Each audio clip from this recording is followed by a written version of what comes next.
I got so much motherfucking design on right now.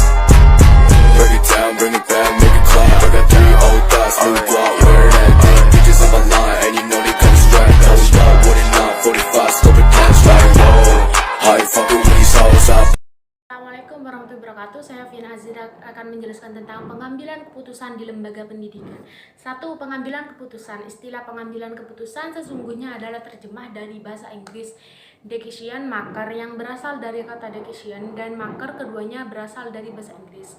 Menurut Atmo Sudirjo bahwa decision atau keputusan adalah suatu pengakhiran atau pemutusan daripada suatu proses pemikiran tentang suatu masalah atau problema untuk menjawab pertanyaan apa yang harus diperbuat guna mengatasi masalah tersebut dengan menjatuhkan kois pada salah satu alternatif yang tertentu. Bahkan dapat juga dikatakan bagaimana cara pengambilan keputusan yang dilakukan oleh seorang pemimpin yang menunjukkan bagaimana gaya kepemimpinannya. Dengan demikian, pengambilan keputusan merupakan fungsi kepemimpinan yang turut menentukan proses dan tingkat keberhasilan kepemimpinan itu sendiri. Eti Rohaiti menyimpulkan bahwa pengambilan keputusan ialah hasil dari pemecahan masalah, jawaban dari suatu pertanyaan sebagai hukum situasi, dan merupakan pemilihan dari salah satu alternatif dari alternatif yang ada, serta pengakhiran dari proses pemikiran tentang masalah atau problema yang dihadapi. Dasar pengambilan keputusan itu bermacam-macam tergantung dari permasalahannya. Keputusan dapat diambil berdasarkan perasaan semata-mata, dapat pula keputusan dibuat berdasarkan rasio. Selain tergantung kepada permasalahannya, pengambil keputusan juga tergantung kepada individu yang membuat keputusan. Dalam pandangan Islam, pengambilan keputusan adalah suatu proses pilihan yang diambil oleh seorang pemimpin dari berbagai alternatif untuk memecahkan berbagai permasalahan kehidupan umat berdasarkan Al-Quran dan Sunnah Rasul, dengan memperhatikan prinsip-prinsip dan nilai-nilai Islam yang mencangkup musyawarah, mufakat, adil, jujur, dan amanah. Prinsip musyawarah misalnya sangat diperlukan sebagai bahan pertimbangan dan tanggung jawab bersama pada setiap proses pengambilan keputusan, sehingga setiap keputusan yang dikeluarkan akan menjadi tanggung jawab bersama. Sikap musyawarah merupakan penghargaan terhadap orang lain karena pendapat-pendapat yang disampaikan menjadi pertimbangan bersama. Allah Subhanahu wa Ta'ala berfirman dalam surah Al-Imran ayat 159. Proses pengambilan keputusan dalam Islam menurut Hadari Nawawi ada yang bersifat a posteriori dan ada yang bersifat a priori.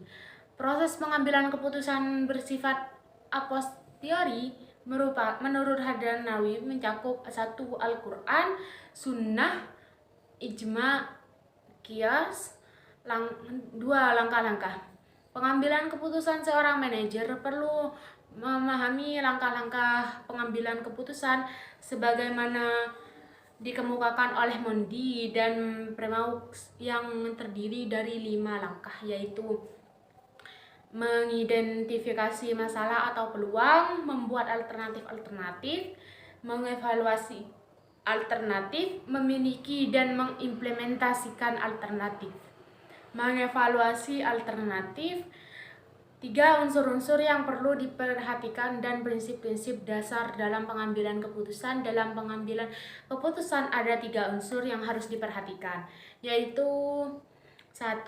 Data, 2. Prosedur keputusan pengambilan keputusan. Menurut Ibnu Asamsi, unsur-unsur dalam pengambilan keputusan yang harus dipertimbangkan adalah sebagai berikut, yaitu tujuan dari pengambilan keputusan, mengetahui terlebih dahulu tujuan yang ingin dicapai dari pengambilan keputusan tersebut, identifikasi alternatif-alternatif keputusan untuk memecahkan masalah yang dipilih untuk mencapai tujuan tersebut, perhitungan mengenai faktor-faktor yang tidak dapat diketahui sebelumnya atau di luar jangkauan manusia, sarana atau alat untuk mengevaluasi atau mengukur hasil dari suatu pengambilan keputusan. 4. Pembagian jenis dan tingkatan dalam pengambilan keputusan. Keputusan berdasarkan pembagian jenis masalah yang dihadapi terdiri dari keputusan yang diprogramkan dan keputusan yang tidak diprogramkan. Dilihat dari tujuannya, pengambilan keputusan menurut Eti Rahiti terbagi 1. Tujuan yang bersifat tunggal dan tujuan yang bersifat ganda. Pengambilan keputusan di lembaga pendidikan.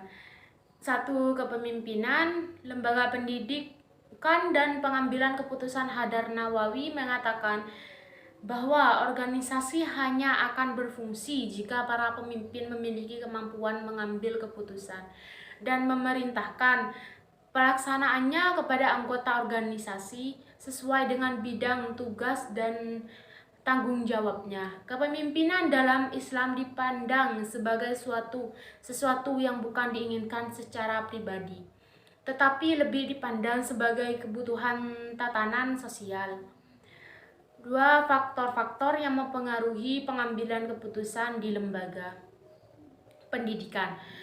Unsur-unsur pengambilan keputusan yang dapat dipergunakan oleh kepala sekolah terlebih dahulu harus dapat mengkaji dan mempertimbangkan mengenai tujuan pengambilan keputusan, identifikasi masalah, faktor-faktor intra maupun ekstra sekolah, serta sarana-sarana pengambilan keputusan